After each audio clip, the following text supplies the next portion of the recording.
we take our team ever since 2021 back to Greenwood to learn that history firsthand.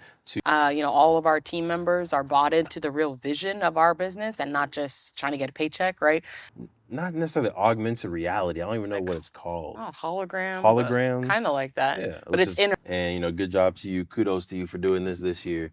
Is we got really good premium workspace. Welcome back, y'all. I'm Devon Travel, and in 2018, I created Black Wall Street, the board game, and ever since we've been selling Black Wall Street, the board game, and financial literacy across the world. That's why every single year we go back to Tulsa Black Wall Street and we take our team. This is my amazing, beautiful partner in business and in life. Please introduce yourself. Hello, everyone. My name is Sinclair, aka the Health and Real Estate Nerd. Yeah, and today we want to go through kind of a recap of our trip to Black Wall Street, why we go, some highlights, and maybe some nuggets that you can take when you visit Greenwood, when you visit Little Africa, when you go to Tulsa Black Wall Street, and then also share a little bit of stories, some challenges we had from bringing the team to that development experience. Queen, you ready to dive in? Let's do it. Let's do it. All right, so getting right into it, we created a board game called Black Wall Street, the board game, built on the history and legacy of Tulsa Black Wall Street. When you go around the board, you're landing on real businesses that existed 100 years ago in the thriving Greenwood community. So we take our team ever since 2021 back to Greenwood to learn that history firsthand, to really get reinvigorated and inspired to do this work.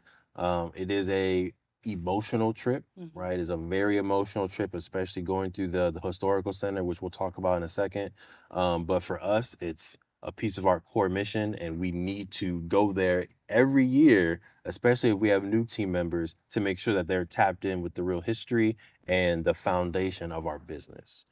Queen, anything you want to add on why we go to Black Wall Street or why other people should consider going to Black Wall Street? Yeah, I think for us, because it is the foundation for our business, we are very big on like creating a certain culture within our organization and want to make sure that everybody, all of our team members are bought into the real vision of our business and not just trying to get a paycheck, right?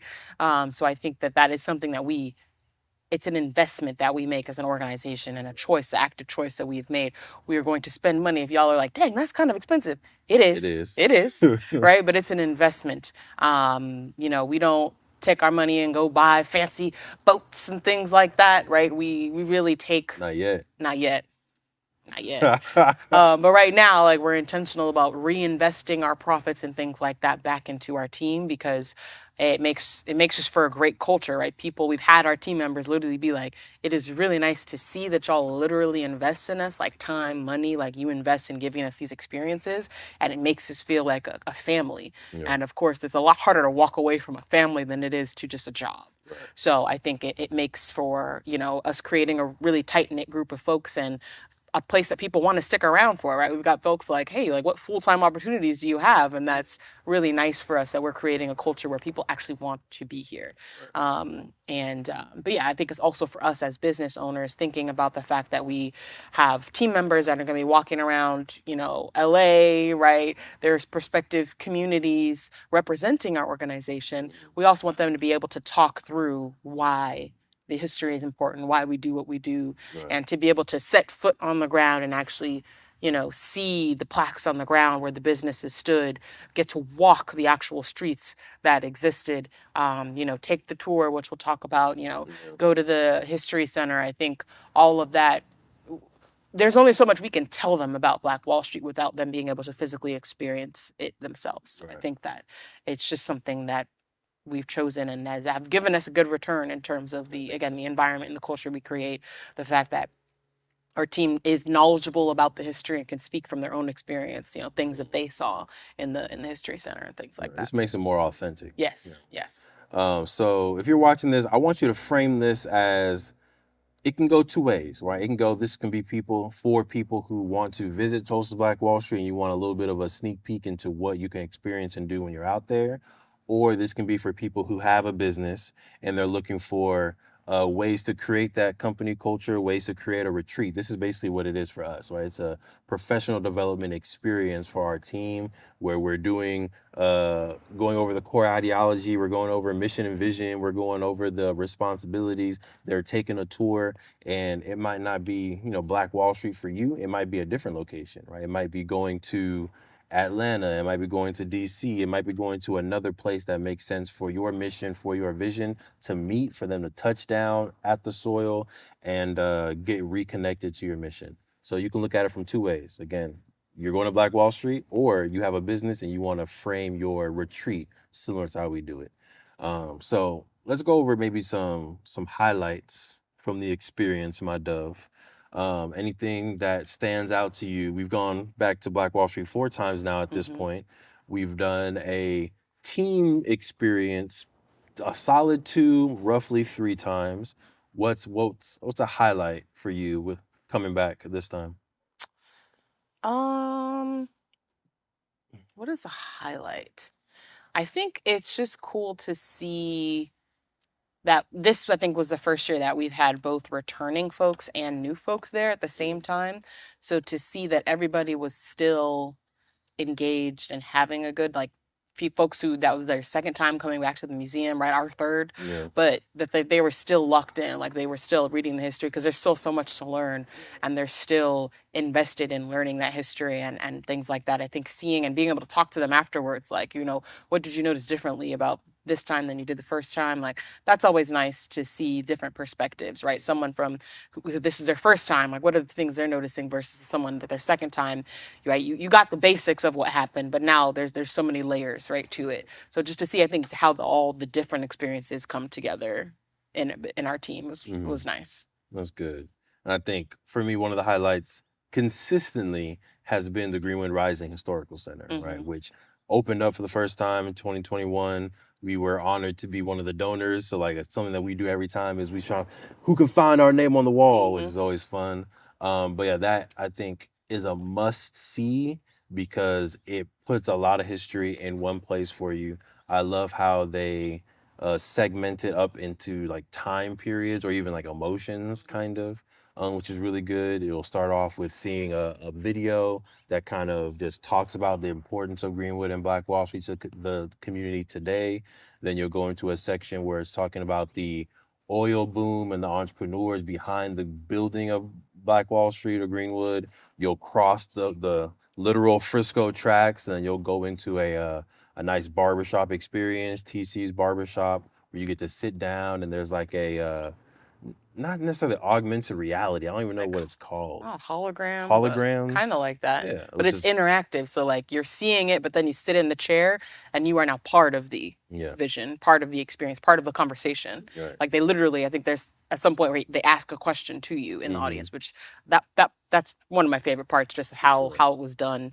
It is really cool because it's very cool to see the technology, but it's also like if you listen to the conversation, it's very real to what they're experiencing there, but also still very relevant to stuff experienced today. So that's I think my favorite part. Yeah.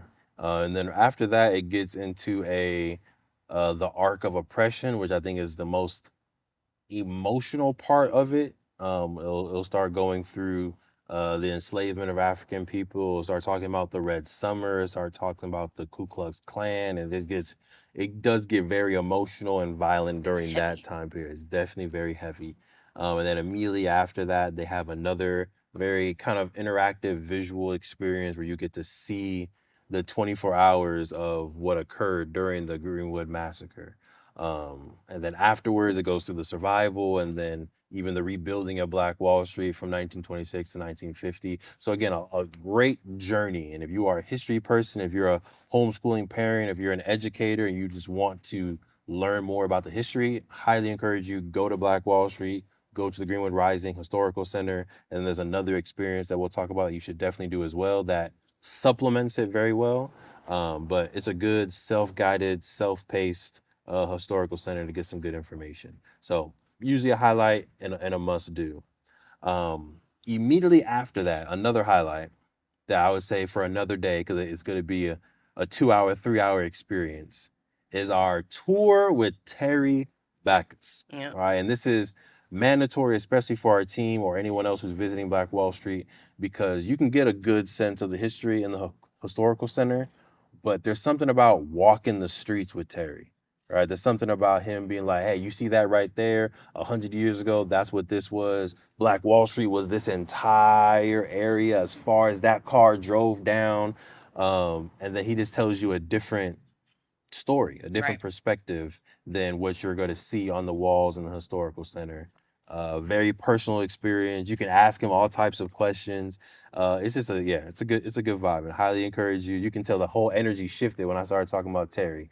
Ever since 2021, yeah, our first year there, we've always got a tour, and we go back every single year, and every single year, Sinclair, it's a different experience. Yes, it's a different tour. We've It's a never different taken the tour. same tour. Mm-mm. Never even walked the same way. Never even walked the And same it's path. not like that big of an area which we're walking, but there's so many things to see and different experiences to have that yeah, he does a good job of making it different each time. And, definitely tap in. That's tourofblackwallstreet.com. Yeah. Tourofblackwallstreet.com. Hit it up. Yeah. But that's a highlight, and kind of again making it. I want to make this specific to Black Wall Street, but then also if you're like, I have a business and I want to do retreat, I want to make it general enough for y'all as well. Don't just have your business retreats and training where you're sitting down Mm-hmm. all day inside the boardroom going over meetings, right? Get them outside, bring in an industry expert that can do some type of hands-on experience.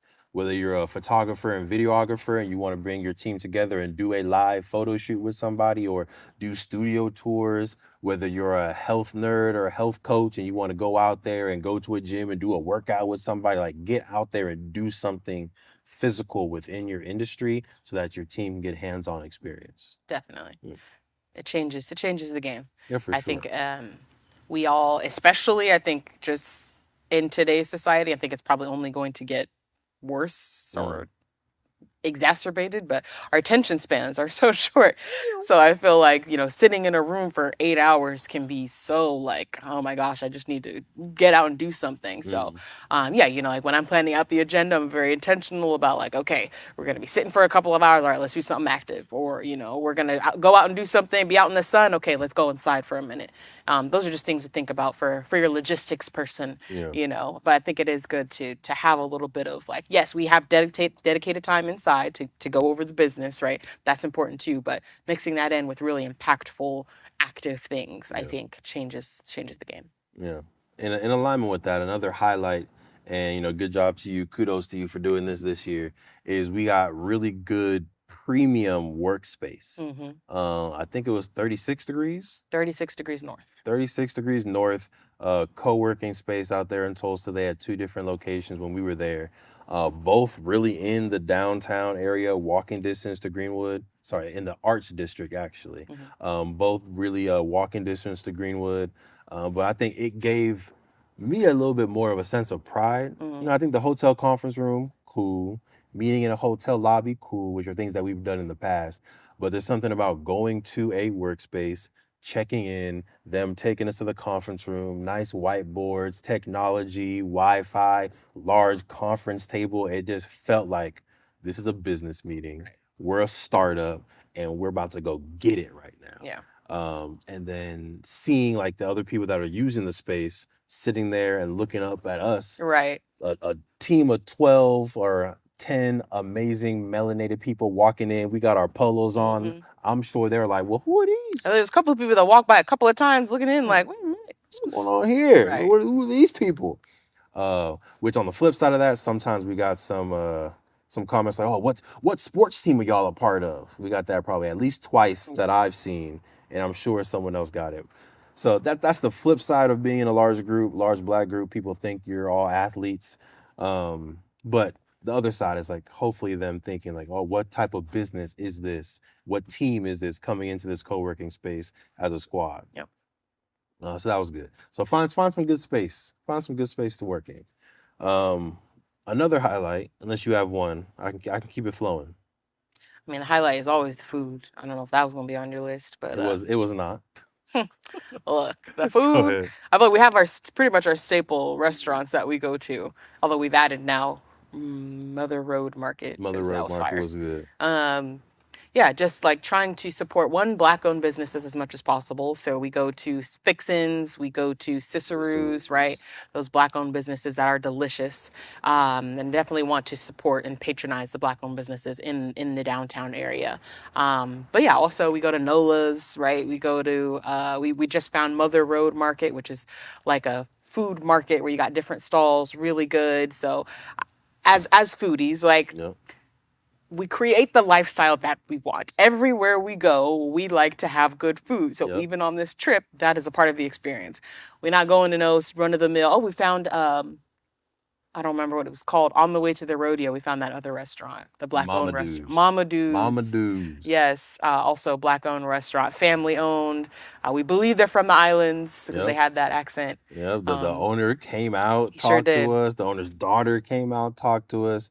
So yeah, that was a really good vibe. And also it felt more authentic, Mm-hmm. local, right? I think Ciceroos is like a really good experience, but it's not necessarily local food. Mm-hmm. Fixins, again, really good experience, but not someone who's from there. It felt like the folks from Mamadou's, although they had that island, like, or that island accent, felt like Oklahoma food. It Right. felt local Tulsa food. Yep. Yep. So yeah, I always enjoy the food wherever we go. Hmm. We make sure we are eating good as well as our team. No doubt, no doubt. What was the other thing on my? Hold on, let me see. Oh, my favorite part. My favorite part of yeah, I think so. This is my favorite part about this retreat in particular that we did a little bit different, Queen. Usually we do the 7 steps to launch, right? We Mm-hmm. teach this within our curriculum. It's an easy 7-step program based on a book that I wrote back in 2021 called Launch It, 7 Steps Launch Your Business. Little plug, go check it out on Amazon. But instead of making it general and like letting our team members kind of solve whatever problem they want to solve or come up with any idea they want to come up with, we really framed it around the idea of entrepreneurship. Mm-hmm. And I think this is an important idea for y'all to grasp if you are a business owner, if you are an entrepreneur. The concept of entrepreneurship is you have people in your team, right, that have brilliant ideas. Maybe they have a fashion brand on their own. Maybe they are a great graphic artist on their own. Maybe they're good health coaching on their own. How can they, instead of building a business outside of you, how can they build a business or a department inside of your organization based on their skill set, based on their idea? So what we did was we framed the 7 steps around solving the problems that Play Black Wall Street solves, right? Increasing financial literacy and access to Black history or Black history education. Mm-hmm. That was the problem. After that, they can solve it however they want to solve, right? Whether that's through media, whether that's through a cool calendar, whether that's through an AI bot, whatever it is. So it was really cool to see them come up with dope Play Black Wall Street business ideas from their perspective. And I feel like we got a lot of ideas that I think are viable that we can actually use and start monetizing within the company this year if we wanted to. So yeah, that was fun. That was exciting to see, exciting to experience, and I'm also excited to see how we can possibly actually take these ideas and make them real. Yep. Yeah. I think it's also cool because one, it gives people the agency to be creative within the organization. But like, if we have a lot of people that have that either have their own business or have that entrepreneurial spirit. So I Yeah. feel like it also can give them, it kind of gives them a little foundation of like, you almost have an incubator, like you can create this space within our business, so that it kind of gives them the confidence also. So if they have a venture that they want to do outside of the business as well, Yeah. eventually they can do that. So I feel like it is really a win-win, for the team members as well as for the business. 100%. Yeah. Something that I thought of later on that I want to say now for one, people that are listening, and then two, for our own notes, is at some point I think we do need to do NDAs with the team. Mm. Because I don't see anyone in our team doing this, but I can see this in a real world situation where you come up with the entrepreneurship idea, they start building it out, they start working on it, and then they're like, well, if I can do this for y'all, I can also just leave, take this entire idea and just go do it for myself, which is a cool mindset to have. I don't knock the hustle at all. But if I think there's some ideas that are very specific to Play Black Wall Street that should stay within Play Black Wall Street. And we need to make sure that as we are nourishing and incubating these amazing ideas, that they do stay in-house. Hmm. So something for us to consider, some type of NDA or some type of agreement that says, the business ideas that you come up with that are in alignment with Play Black Wall Street that we've also helped foster during training events, particularly, should stay belong the intellectual property of Play Black Wall Street, all that stuff. Um, yeah, I think it's something for us to consider and something Yeah. for y'all to consider. Again, we're not lawyers, right? So definitely disclaimer, talk to your own legal professionals, legal services. But I can see a world where again we're doing this for 10, 15 years. We're taking people to Black Wall Street, we're paying for their travel, where we set up this incubator space, they come up with $1 million idea, then they say, boom, I'm out, and they do that idea. Yeah. Yeah, Yeah. I think there's a way to think about it because I think that is standard. yeah, You well, know, the company I worked for, there was that same thing. same. Um, but I think the one example I'm thinking of is there was one of the ideas where we as a group were kind of like, this is good. You should probably just do this outside of Play Black Wall Street though. Like this is good for y'all to do personally. So in that scenario, I feel like it would kind of be hindering them, you know. Mm-hmm. So we can take it offline, but something Yeah. for us to think about how we work it. Agreed. Yeah. 100% agree. Um, did I have one more? I think that's it. Well, so the last one also goes into a challenge that we experienced, Mm, right? But another great experience that we got to do that again was very local and authentic to Tulsa was we went to a rodeo. sure did. A Right. black We rodeo. went to a black rodeo. It was 40 minutes outside of Tulsa at Muskogee Nation, and yeah, it was a vibe. Thousands of people out there. Stadium was packed, no seats. It took us a while to find somewhere to actually sit down. Cowboy hats, cowboy boots, people riding on horses everywhere, and it was a really good vibe, good experience that um, I would still do again even after what happened, and me and Sinclair will tell you the struggle of the story. But the general, I guess, kind of advice for y'all is even outside of the workday, find some dope experiences that you can do with your team to build memories and build trust with one another. Whether that's a rodeo, whether that's going to a museum, whether that's going to the movies. Like again, I think the theme of our trips are we do some stuff in a boardroom, in a conference room, but we try to make it maybe 50-50, 60-40 of being outside Right. and getting some real world experience. Queen, any positives you want to say about the rodeo before we give the short version of the challenge that we experienced? Um, I think it's just cool to the exposure. I think is the thing that is definitely like okay, if we could, because I think for us personally, we had just been to a black rodeo in LA maybe like a month prior. Mhm. So I think for us it was like, well, we've kind of seen this, but maybe it's different in Oklahoma, and this would be a really cool experience for someone who hasn't been to a black Right. rodeo, and if we can be people to introduce them to that again, it just I feel like leads to more loyal team Mhm. members, right? If we are introducing them to things that they've never experienced before. So it was like, man, it's 40 minutes away. When's the next time we're going to be able to do a black rodeo in Oklahoma? Like, we don't know. It was an annual thing. So it just kind of, the stars aligned. We rented a car. So we had the car. It was like $15. It was like, it's not terribly expensive. So let's make it happen. Yeah. Yeah. Even though it turned into a very long night. All right, so here's what happened. Let's get into it. Here's what happened. So we showed.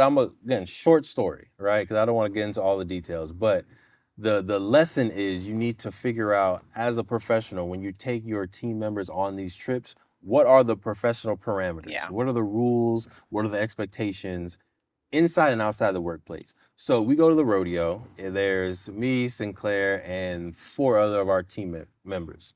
We get there, it's 9 p.m. It's dark. We're in the middle of nowhere, not a lot of lights. The cell phone service is terrible. And again, thousands of people.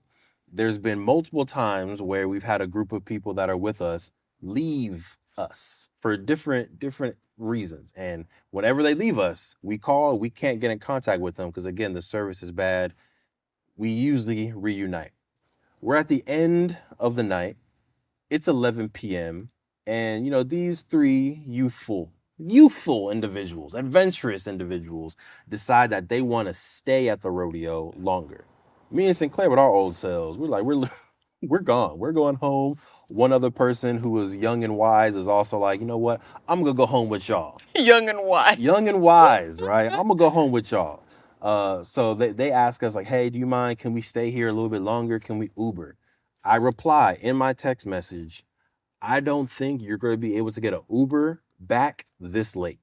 Right? So it's 11 p.m. now. We didn't end up leaving until like 11:30. They didn't end up wanting to leave until about 1 o'clock, right? And I was like, I don't think you're gonna be able to get an Uber that late. And in the middle of In the middle of nowhere, nowhere. right? Middle of nowhere. No disrespect, but it was listen, coming from California, Los Angeles, we were in the middle of nowhere. It was country, all right? It was country. Rural. Rural. All the words. All right. Long story short, they decided they wanted to stay there. We said okay. So Sinclair and I drove 40 minutes back to Tulsa, relaxed in our hotel room, chilled, had a bottle of wine, relaxing, bonnet on, chilling. Not a care in the world. Sinclair? He falls asleep. I then we got a knock at the door, quite loud. Mm-hmm. I wake up. We have two other team members that are letting me know that these three youthful spirits are stranded at the rodeo. It's 1:30. It's 1:40. I know it was 1:40 a.m. exactly Central Time. It was 1:40 a.m. I had literally just fallen asleep, and I'm like, okay, tell them we'll be there in 40 minutes. And so I start getting dressed. I wake the Devon up. I then get a phone call from one of these youthful spirits, basically saying the same thing. We're stranded out here. This is the only phone that's not dead. Everybody else's phone died. I don't know how much of it you want me to. Yeah, we couldn't get an Uber, or we tried to get an Uber. It kept canceling on us for an hour and a half. They started shooting at the rodeo, so we're safe, but we had to find cover. It was a whole movie. Yeah. Like literally, if The Hangover Part 4 in Tulsa happened, it would be this, right? So again, 1:40 a.m. We get in the car, we drive 40 minutes back to Muskogee Nation, pick them up. It's 2:20 a.m. They walk in the car all sad. Hey guys, we're so sorry, right? Which we did appreciate the heartfelt apologies, specifically from one individual who was apologizing for probably 30 minutes straight. Definitely appreciate it. The other two fell asleep, but and then the next day, heartfelt apology, and it felt authentic, right? But the lesson here is as a professional, as a business owner, when to say no to things, Right. even when they're adults, right? And these are 21-year-olds, 20-year-olds. So I mean, they're adults, but in our eyes, like there's still our responsibility to take care of. And in our hearts, we wanted to say no, Right. right? When they were like, "Oh, what is Uber?" Yeah, it's 11:30. I knew in my heart that you weren't gonna be able to get an Uber, so I'm just like, I should have said no. Let's go. Sorry, y'all. Like, if y'all want to come back to Tulsa another time, if you want to do this on your own time, do it. But this is a work event, and we need to be energized and ready for tomorrow, which we started at 9 a.m. the next day. We didn't get to sleep until 3.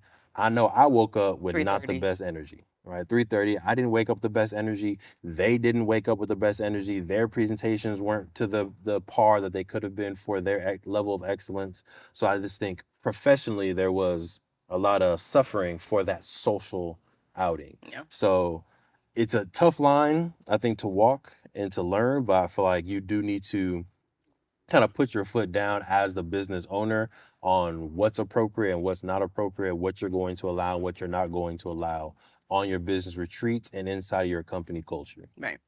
And I think, yeah, it's something that we struggle with. Like it's something that we're developing because again, we are trying to create this family culture, which has its pros and cons, right?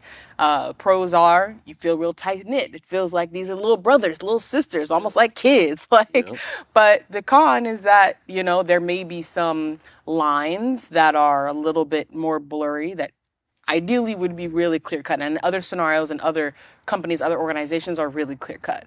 Like I've been to conferences. Like if I was in this scenario, the last person I'm calling is my boss, right? Because like I don't want to seem like, oh my gosh, I'm doing something wrong, or I don't want them to think of me in a different way or whatever. But in this scenario, it's who else, are they going to call? So it's a challenge for us and us to continue to figure out like, okay, this is something we're going to do differently, and we're just going to accept the challenges, or this is something that, okay, we've experienced this now. We got to now draw this line, in the future, this is going to be how it's going to be. So yeah, just something we're growing and developing in as I think leaders and business owners. For sure. But yeah, that was our experience with the rodeo. That was our experience. Fourth time going to Tulsa Black Wall Street.